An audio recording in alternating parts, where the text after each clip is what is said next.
Nod-Krai is Genshin's best region. And I ain't just saying this because it has Varka, whose chest is so wowzers, but because Nod-Krai is the payoff of 5 years of build-up. All the lore theories, the hyped up characters, the story. This era brings them all together to set up snezhnaya as this insane finale. And I'm not gonna lie, I'm glazing hard this video. But to be fair, I'm doing it because every part of Nod-Krai, except Roards, is pretty good. The whole region has this elegant vibe to it while giving us these big ass places to explore. The story is long, but it has enough hide moments and aura, and surprisingly it hits when it needs to. And the characters, they're the first thing you'll notice as everyone pulled up here. I'm talking Hexen Circle, which is half the Fatui. Varka. Dainsleaf's here, that's how you know shit's going down. And the crumb on the kake is seeing what all these dumbasses get up to with each other. There's an ancient Latin saying that goes, whenever there is a deer, a snake shall be there, and it will be queer. Lauma Nefer show us exactly what to expect from the characters in Nod-Krai. They have history, they're freaky, they oppose each other, and more importantly, they complete each other. Take a look at Lauma, our dearest Archon Glazer. She's always checking up on everyone, trying her best to protect her people and her faith, and we love you for that, Lauma. Just never ask her what happened in Act 1 40 minutes in, because one of her animal friends took a dookie in the Fatui's food and her reaction was...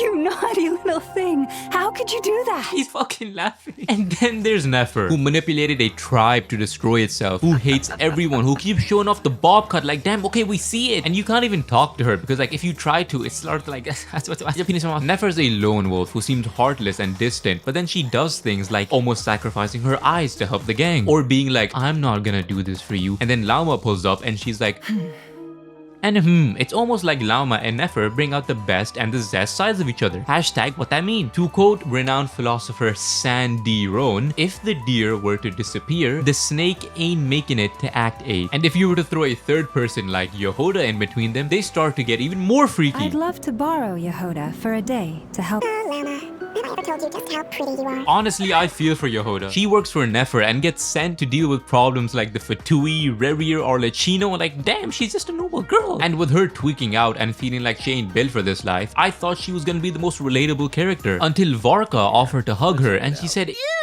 no. No, thank you. if you're not gonna play, pass the fucking controller, Jahoda. But what's interesting is Jahoda is actually not normal. She's hiding her true power. Look at this. She clashed with Rerir, meaning she's on equal strength with him, while bum-ass Traveler was out here posing like a good little twink. Now let's bring out Teyvat's strongest and just look at how many people Jahoda solos. And remember, she works for Nefer, the lone wolf, making Jahoda the wolf in sheep's clothing. Speaking of people who have me on all fours howling like a wolf, we got Flins, our nonchalant lighthouse keeper we all dream about, whether you want to be him or be in him. Flins is honestly just such a reliable guy. I'll never forget the first time I met him. Like, he's super tall, bro, and it was kind of intimidating. I was so nervous, I was shaking, but when he stuck out his hand and smiled, I felt so warm and safe. And you get this feeling all over his character, like how he's out on the front lines as the best DPS in the game, or when he's in his idle animation, he turns into a lamp because he is the light in the darkness. He's our saving grace. Remember that time we fought Rerir and he stood by us, taking on one of the 5 sinners? Or when he jumped into the way of Raiden's Muso no Hinatachi and blocked the blade for us? Or when he told us about a romantic tale like no other before it? Honestly, whatever Flins does just makes me feral, and you know what? I like that. It makes my heart throb. I can't say the same for Ineffa though, cause she doesn't have a heart.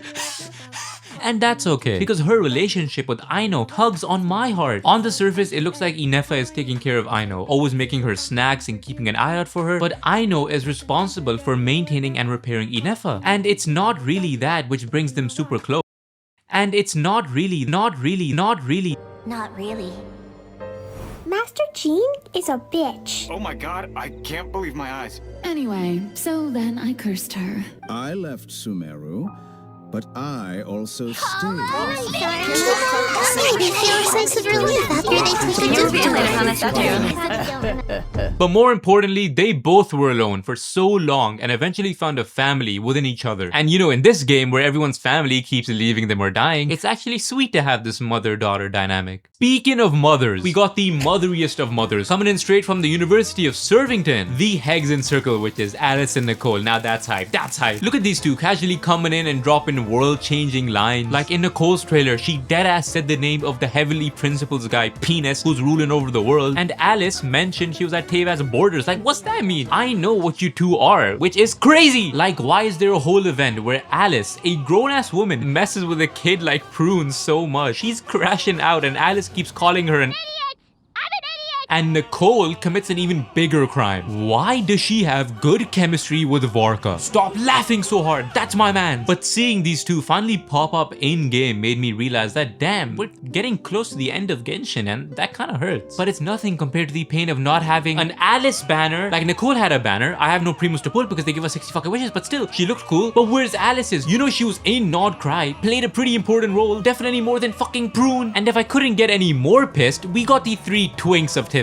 And let me just say, I hate these guys. Well, actually, not so much Albedo, he's chill like that. And Durin was born like 10 minutes ago, so that would be spawn killing. I mainly meant this fucker, Scaramouche. Now, Scara is actually one of the more better written characters in Genshin. It's just too bad that every word out of his mouth is the most cornball shit I've heard. Now, main part of his character is actually letting go of that side. His relationship with Durin shows this a lot, and he has a lot in common with Albedo, which is probably why Hoyo put these 3 together. But that's not gonna save Scara, cause I hate his ass. Scaramouche is the biggest bum in Genshin. He erased himself from the world, so no one would remember his bumtivities. But we never forget, so let's recall them. In Sumru, he fought Nahida and beat her 168 times, right? He was fighting a 500-year caged, nerfed, emotionally neglected, depressed Nahida. Oh, but it's because of him we escaped Dotori and Sandrone was able to power up her machine thingy. This guy was doing too much, I swear, man. Like, it's not even about you. Durin and Albedo were actually making moves and solving mysteries, while Scara was like, they call him 007. 0 Archons defeated, 0 successful attempts of revenge, and 7 centuries of unhealed trauma. Moving on to other Fatui members, we got Columbina and Sandro. Now, both of them come with their own kind of vibes. Everything surrounding Columbina has this whole elegant feeling to it, from her character to her fit to the way she talks, while Sandrone seems like she's gonna crash out at any second and cut out some dude's tongue. So when you stick these two together, what I was not expecting was the great switch up. Sandrone fucking crumbles in front of Columbina. Like, girl, lock in. How are you getting baited this hard? And Columbina, I'm watching your stream. Why are you trying not to laugh, bro? But what these two represent is amicable and sagacious to the whole of Nod-Krai. And that's Yuri, Orlechino and Columbina, Nefer and Lauma, Columbina and Lauma, Nicole and Lauma. Lauma's a freak, but you see what's going on here? This ain't no land of the moon goddess, it's the goon goddess with the Yuri scripture. And at the center of the church stands Sandbina. I swear half the Archon quest was these two yearning for each other. And Hoyo ain't trying to hide it. Look at this line. Columbina is still the most shoutable name. Is that not an insane thing to say? Their birthdays are a day apart. Their drip marketing makes a heart. There's genuinely a million examples I could give, but to get the real understanding, we gotta take a look at this scene in Sandrone's quest. The elegant background, Columbina's shaky voice, Sandrone pulling in for a hug and refusing to let go. Shakespeare ain't die, he was reincarnated. For all the Sandbina scenes, it's pure art. It's both their sides, the brashness and elegance coming together. And this sums them up perfectly. Whether they were in the Fatui, Nod-Krai, Fontaine, the moon, the one thing they had in common was that they were together. And just thank you. Thank you for letting me be a part of your journey.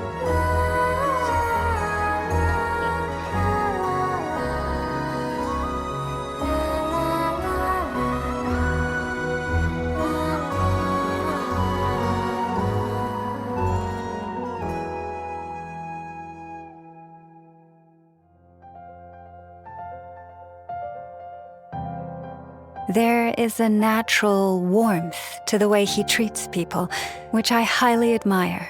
Won you over already. Can't help but nuzzle up against his hand. Oh my god. I'm blooming. Oh my god, I'm blooming. Shouldn't a Grandmaster be all serious and dependable looking? I'm going to assassinate Varka. Sandrone. Welcome back, Grandmaster. I don't know if you noticed, but I like Varka a lot. However, he isn't just someone I salivate over. There's something he did that'll connect all of us to him forever. In this animated short about his past, we see him defeating monsters, saving Mondstadt, and going on all types of adventures. But then he stopped and went to Nod-Krai because the people there needed him more. So what this means is that Varka could have gone on the same journey we did. He could have had all the fun, all the experiences and memories that we had. He could have been the impact on Genshin, but he gave that up for us.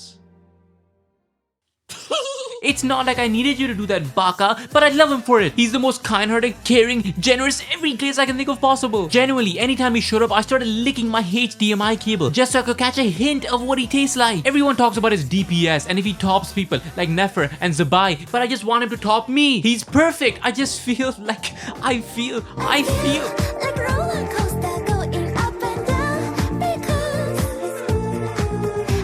I know I'm lost. My yearning heart was stolen by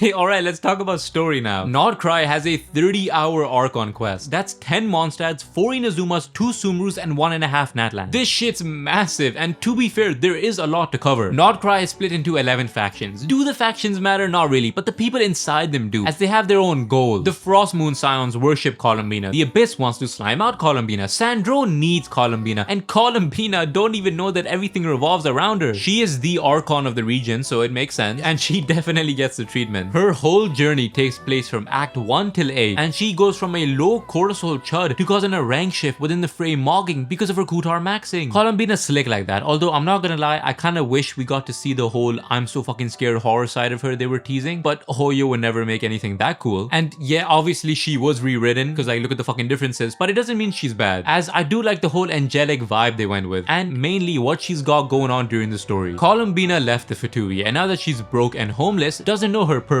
and act by act we get to see her slowly change. She goes from not interacting with anyone, staying in the flower room, and not even knowing her actual name, to teaming up with everyone in Nod-Krai, talking to them, partying with them, flirting with Sandrone, and slowly realizes that, you know what, these people might not be so bad. She also has all these factions telling her who she's supposed to be, but when she gets banished to the back rooms, she finally figures out what she wants, and that's to help the gang no matter what. So even though everyone's telling her how her story's supposed to go, she's like, nah, I'ma do my own thing. And she grows wings, opens her eyes, and incinerates Tori with a giant fucking laser. The arc itself is pretty simple. Columbina ain't the most interesting person, and these baits to get us to like her more ain't working, Hoyo. It's everything around her that makes her more fun. All the characters, her vibe, hype moments, and aura make it exciting to go through. Especially if we're going by Genshin standards. Like, damn, okay, Hoyo, you can actually lock in when you want to. But it's not only Columbina. Every character has their own shit that they're dealing with. Lauma questioning her faith and beliefs. Nefer confronting the past and all the people she murdered. Flins standing there looking all handsome. All the characters have something going on, and you know what? I think this is pretty cool. I don't got anything weird to say this time.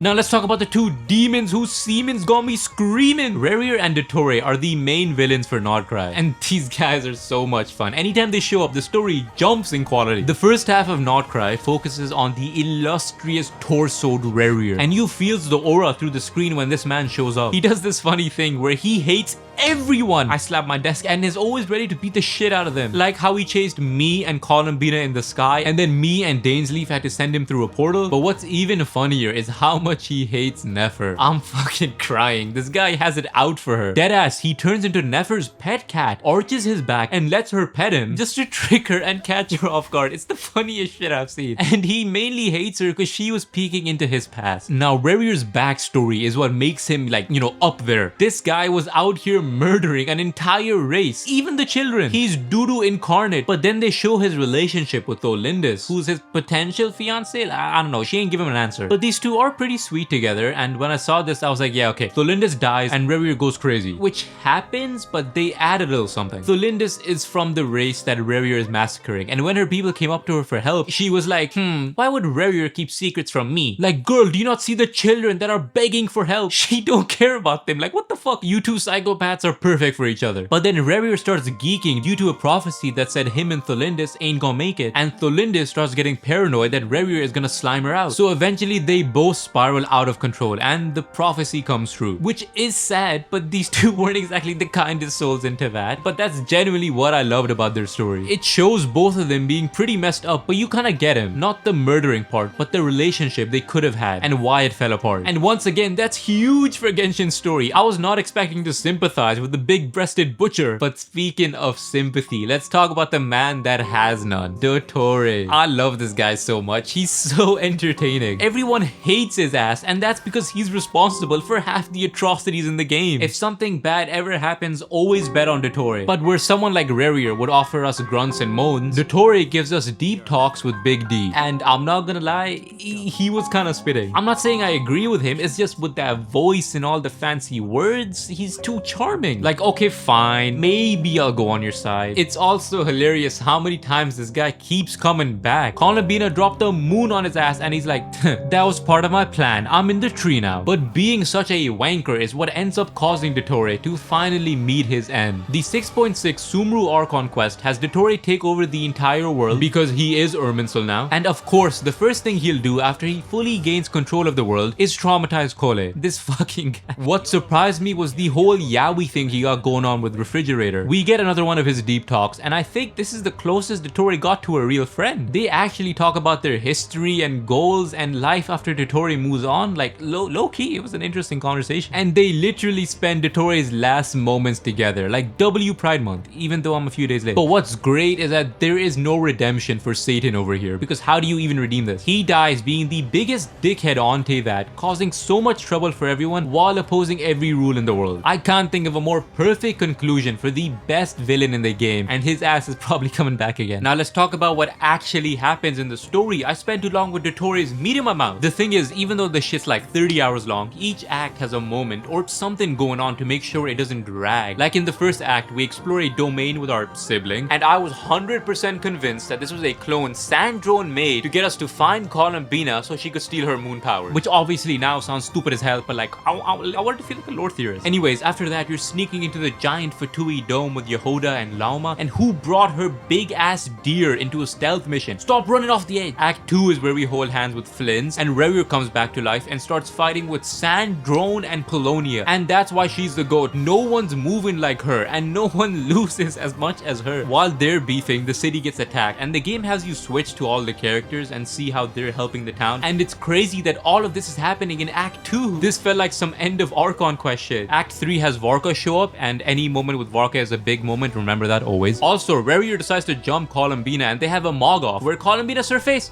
Oh, close one, but Rerir already had the lead because he tied everyone up. So Columbina teleports the gang away because Rerir's aura is too much. Act 4 is where we get backstories, and I already talked about Rerir's. Easily one of the best parts of any Genshin story. But Nefer also gets a backstory, which is pretty interesting, seeing the master manipulator she had to turn into to survive. Rerir arches as a cat, and we get his boss fight, which is messed up that this isn't a weekly boss. Do you hear that music? Anyways, he gets jumped by everyone and is defeated by a beautiful aura lob from Columbina to Dainsleaf. Act 5 and 6 are a nice breather, introducing new characters and scare emoji. While Columbina needs to go back to the moon, so everyone throws her a festival. Each character has their own mini game, which is fun. The Hex and Circle witches predict the future, saying everyone's gonna die. Sandrone and Columbina, this is the day. They ain't even hiding it. But since people were happy, Dottore decides now is the time to destroy the world, and has the toughest introduction I've heard. I'm nutting. I don't care. Hashtag I take dick in the ass. So by Columbina, she leaves to go to the back room. And I swear, these travelers always doing this hand-reaching thing, man. It never works. Here's where Act 7 picks up, with Dottore kidnapping us and trying seduction. It's working. While Columbina tries time travel. It's also working. The act switches back and forth between these two, and it ends with the bum saving us and Columbina becoming the moon goddess. The final Act 8 has everyone preparing to fight Dottore, and you gotta be a special kind of psychopath to have Arlecchino, Varka, Nicole, Sandrone, and every god prey on your downfall. That's why he's the GOAT. That's why he's the GOAT. Anyways, we 1v1 Dottore, and his boss fight is so sick. Look at this arena, standing on a giant hand watching the sunset. It's romantic. But then Sandrone comes in to help us and stands on business. I'm telling you, no matter who it is, she's always ready to square up, and she's always gonna lose. Are you kidding me? They're both my goats. But what happens when one goat kills the other goat? Which goat? Who's the goat now? But Sandrone imparts one final message to us, and that's to never stop hating, no matter what. So Columbina comes back and drops the mood on Dottore's ass. So a lot of shit happens in Nod-Krai. I mean, there is of course sections where it drags. This is Genshin after all. But for the most part, I was enjoying everything going on. But let me be dead ass with you for a second. Genshin's story ain't no solo leveling Shakespearean masterpiece. It's mainly fun to go through. But in every region, there's a moment where I'm like, yeah, okay, this is why I'm still playing this shit. Furina's Trials, Sumru Time Loop, Fighting Raiden. And while Nod-Krai has a lot of moments, the one that stuck with me is the final sequence. You go through this 2D section with a now fully locked in Columbina as she shows you her life and Sandrone's, cause you know. And it's all so beautiful. beautiful. It has this amazing song playing in the back with all these elegant paintings, and it keeps getting more and more gorgeous until you reach the moon. And you're sitting here seeing all of Teyvat and just have a moment to take it in. This is the kind of stuff where Genshin shines. Just basking in the world, the environments, the music, the whole journey. It's a great conclusion to Nod-Krai. It's the reason why this region feels special, and honestly, this feels like an ending to the game. If they do something like this, but on a bigger scale, for the actual ending of Genshin, you know that shit's gonna hit hard.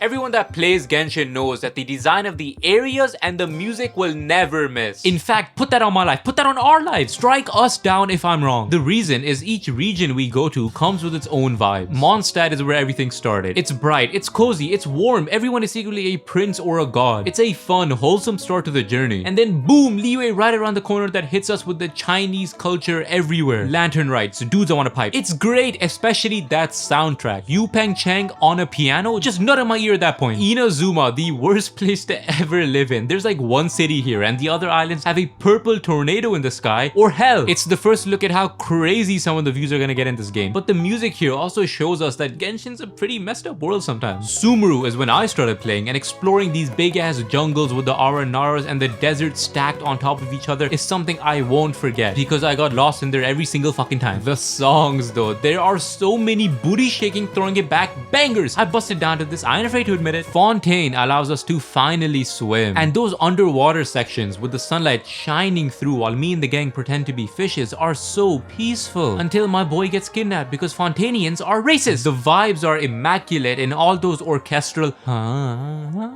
songs just add to that. Natland is one giant ass land with each tribe having its own area, 20 different animals walking around, temples inside of space thingies, inside of volcanoes on top of the world. The views are genuinely so luscious, and the music, they peaked. Like don't even joke, lad. Actual masterpieces in here. So what's Nod-Krai got for us then? The good thing is that it takes some of the best aspects of every area. Like immediately you come on, I want someone to come on me. You come onto the land and see the outline of these giant islands from afar. Hissy Island and the Fatui Dome. These are the standout areas because how do the colors on Hissy Island look like this? Oh my god, I'm blooming because that's the only way to describe this. And then the Fatui Dome is just this imposing evil ass building that has a moon crater in the middle of it. Like the special final touch on Nod-Krai, and why I love this region is that soundtrack. This is Genshin's best soundtrack, and that's huge praise. The main Nod-Krai theme, whirling out and over, Dizwani Nanispori, To Light the Eon Dark, and I could name like 20 more, and listening to it is not enough, man. Just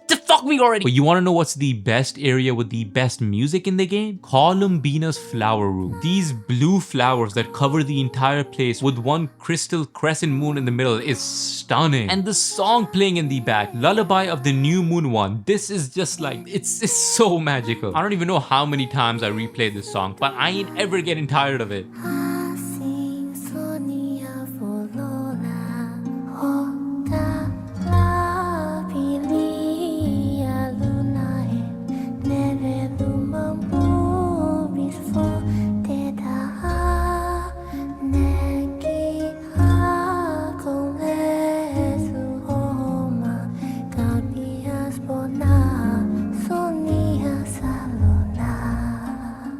Then comes the second map expansion, and I'm not gonna lie, this didn't hit as hard. I think it's because it was more islands, and while islands are cool at first, I prefer having one giant land connecting everything. That was some of the most fun parts of Mondstadt and Liyue and Sumeru being so close together. However, 6.5 added the Domain Port expansion, and it's technically a Mondstadt map, but I don't want to talk about it shut up, because we got another Field of Flowers, which is always a win. And they got these sharp ass mountains that look so sick when it's surrounding the port. The place is aesthetic as hell. It's something your friend sends a video of and then changes the GC's name to Trip to Domain Port, even though he knows all of our bum asses are broke. Anyways, the cherry on the tip of this place is what waits at the tip of the mountain, the Temple of Space. This place is so trippy. I'm sure this has insane lore, as this place belongs to Paimon, Asmodeus. It starts as a replica of every region, then everything turns red and you go to hell. Amazing area, I'm never coming back here. So yeah, as far as exploration goes, they dropped a lot of beautiful areas and a few cool ones. And if they didn't add any more places, I would be satisfied. And then they dropped the fucking moon. This place is great. One big ass map with constantly changing environments and top tier music. Columbina built a laser and a spaceship on the moon because who's gonna stop her? We have Fontaine swimming with the gang, but in the sky this time. Seeing how different games handle space is always fun. And now that Genshin is heading towards the end game, or Genshin 2, they've been building up towards more space high-tech stuff in the game. And I don't know how they're gonna handle it, but if this is a taste, then ole mole am I excited.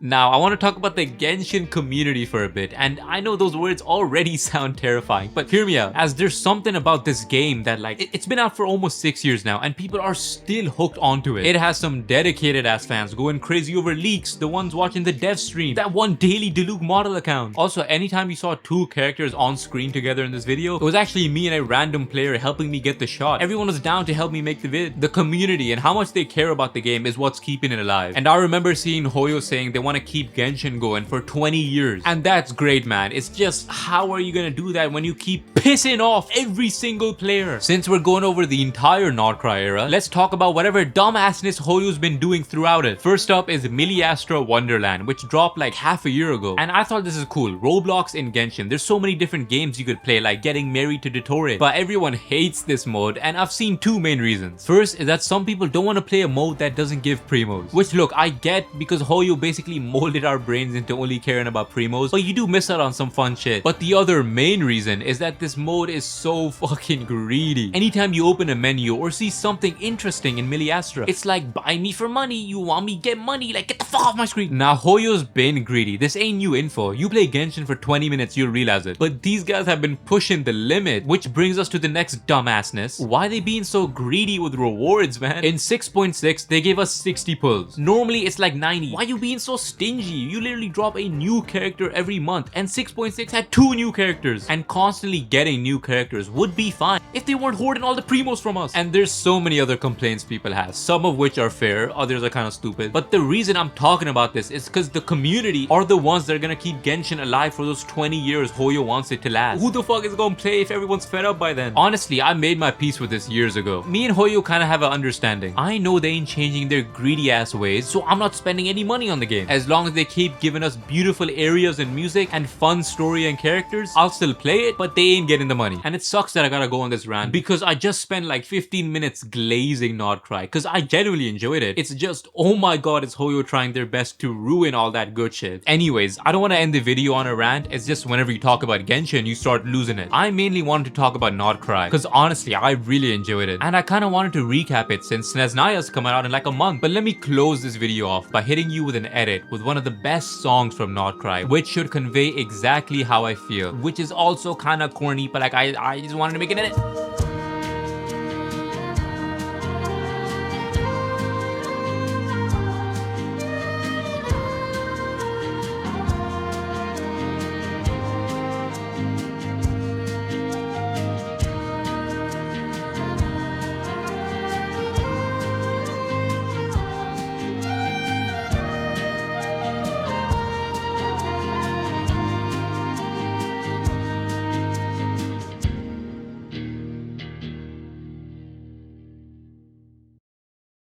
Oh yeah, I never talked about Lohin. I actually had an entire section for him. But then in his trailer, he tried to drug Varka. And if you have gotten to know me just a bit through this video, you understand exactly why I annihilated his part. Worst character in Genshin, no one touches Varka. I'm always gonna be loyal to... Oh,